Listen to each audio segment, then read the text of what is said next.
7 tips that I follow myself to effectively communicate with clients.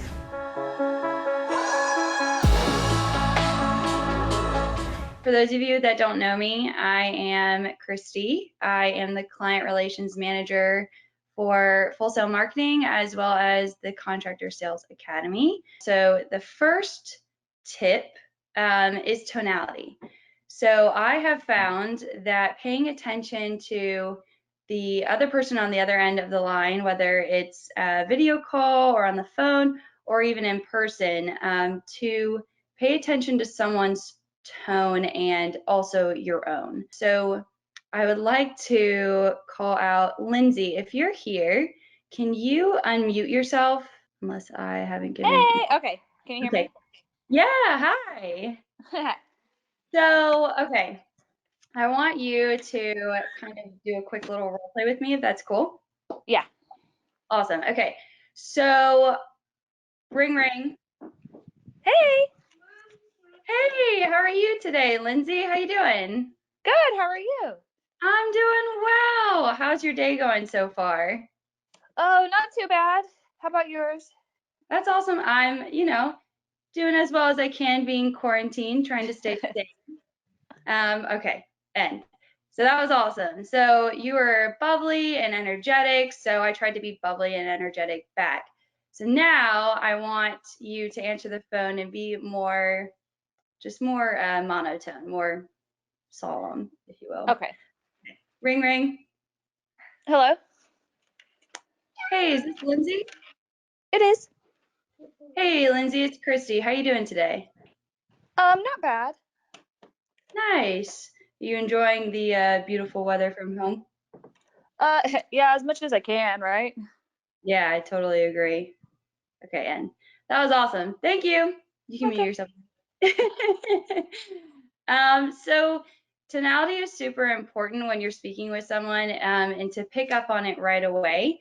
That kind of sets the tone for the call. So I try to remain pretty even keeled when you're initially calling someone or speaking with someone on the phone, and kind of let them set the tone because that's their comfort level. So if you're speaking with someone that is more bubbly and energetic like Lindsay is, but I remain more dull and sound kind of uninterested, you can't expect the other person to be interested in what you have to say.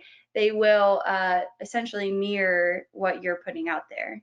Which brings me to my next tip, which is mirroring.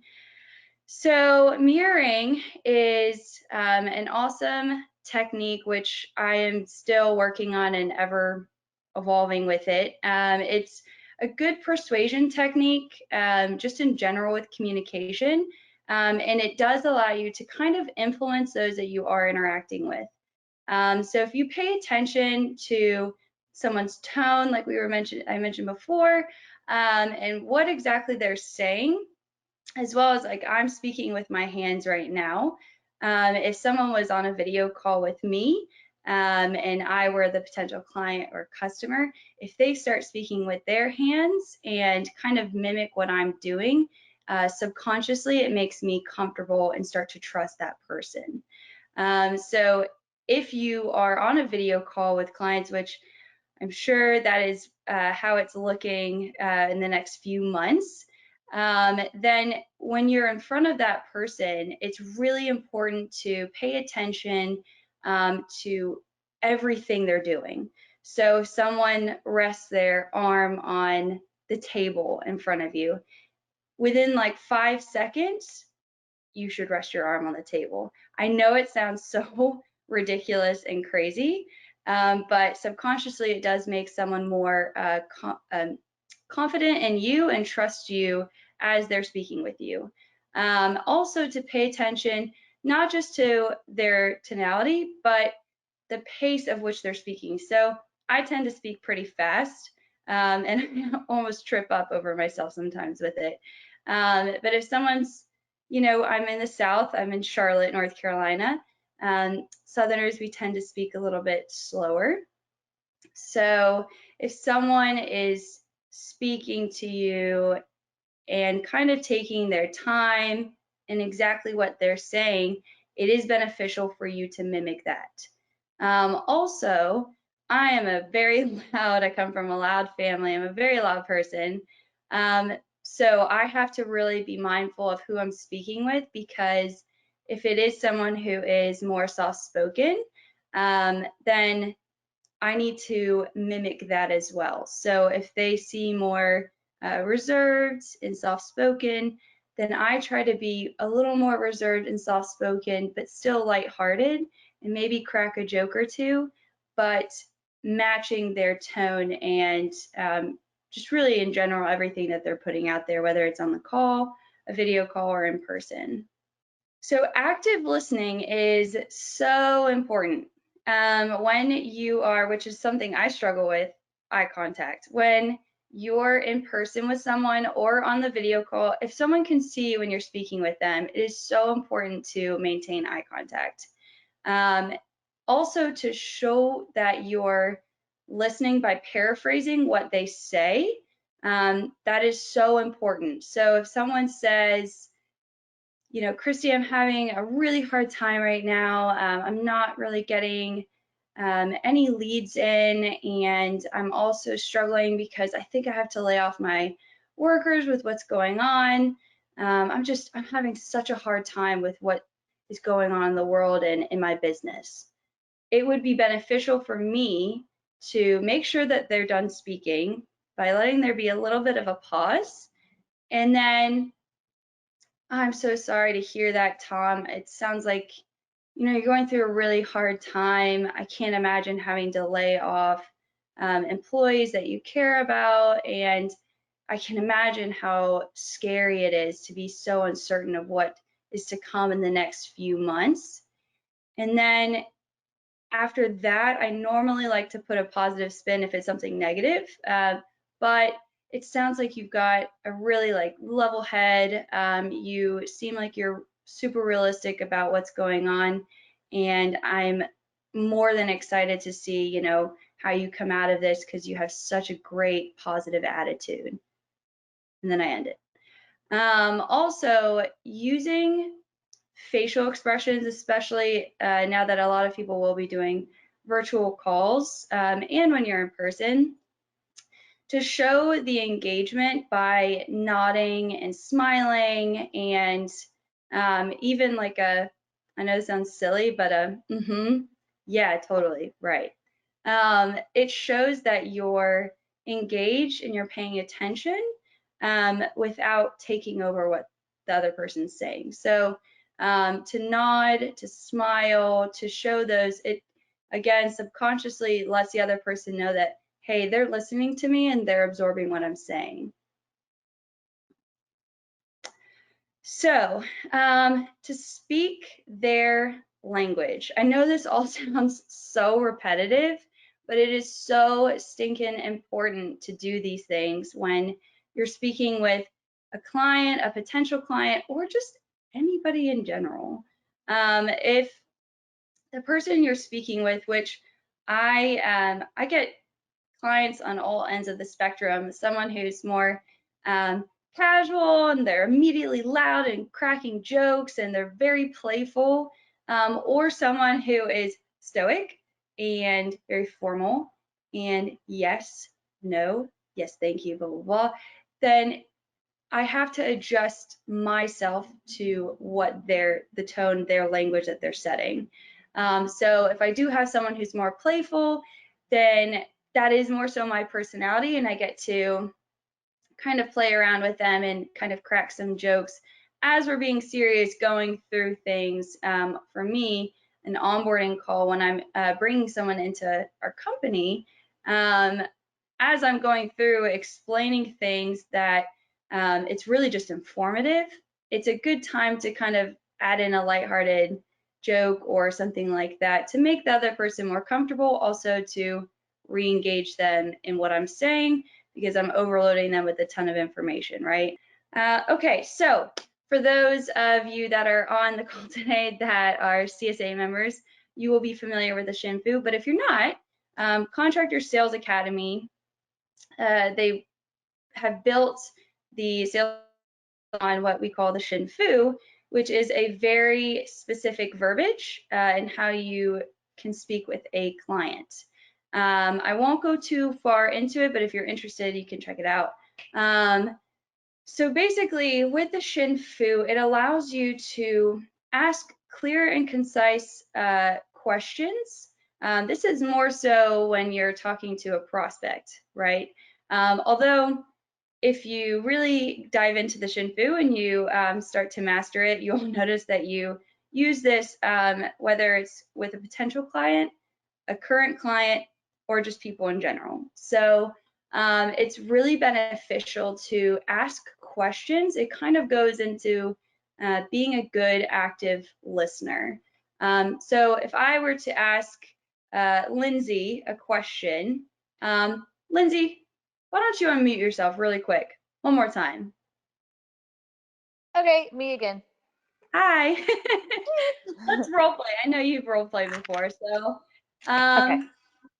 so Lindsay, how are you hoping that I could help you today?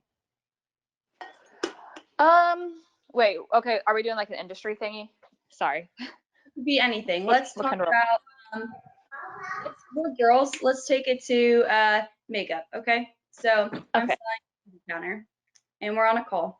And we've already gotten past the intro. I've already adjusted to the way that you're speaking with me, and we're on level field. So, so Lindsay, what motivated you to schedule this call with me today?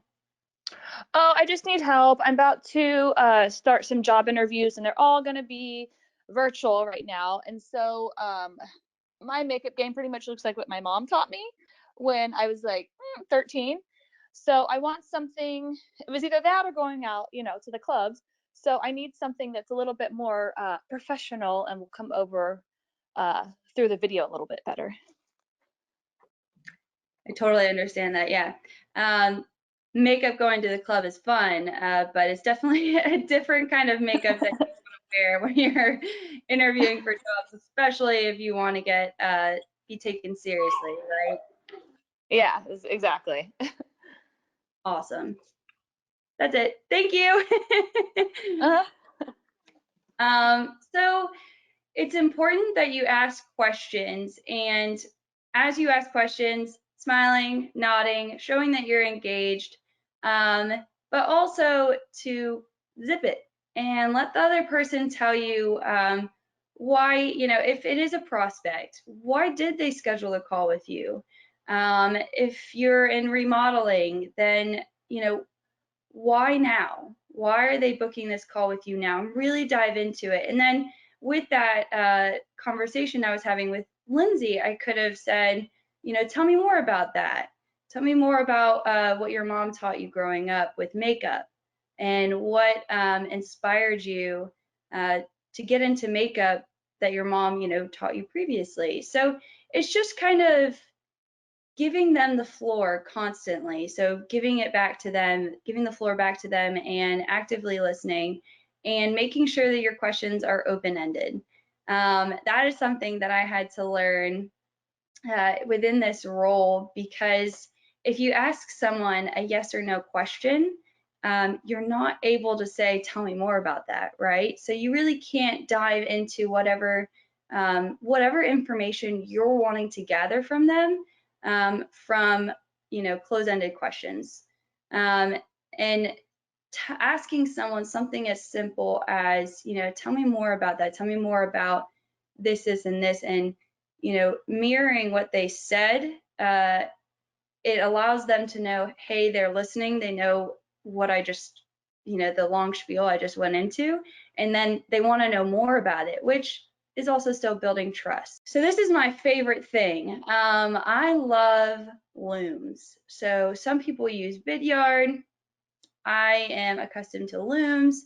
And for those of you who aren't familiar, this is a platform where you can send videos to clients, potential clients, whomever you would like, and you can either record just using your camera, or you can record your camera and your screen, or just your screen. And it's really helpful, especially if you're trying to show someone, sometimes Logan, my boss, if I don't know how to do something, he can record a Loom very quickly and kind of walk me through something, whether it's in our software or whatever it is. And it's so clear, and it's great because you're interacting with that person just by seeing them in the video, and it just feels so much more personal. So that's what I do a lot with clients for the Contractor Sales Academy. I send a lot of looms, and it's cool because you can also add a thumbnail to the email. So, if I'm sending you guys an email and it says, video for Lindsay, without thinking that it's spam, you're naturally going to want to at least click on that subject to find out what video did you send me. And then if you see the thumbnail and you say, oh, it's Christie, and you click on it, the cool thing about it is, one, now they feel special because you sent them a personalized video saying, hey, Lindsay, how are you doing? And then you talk about whatever you would like to address in that video.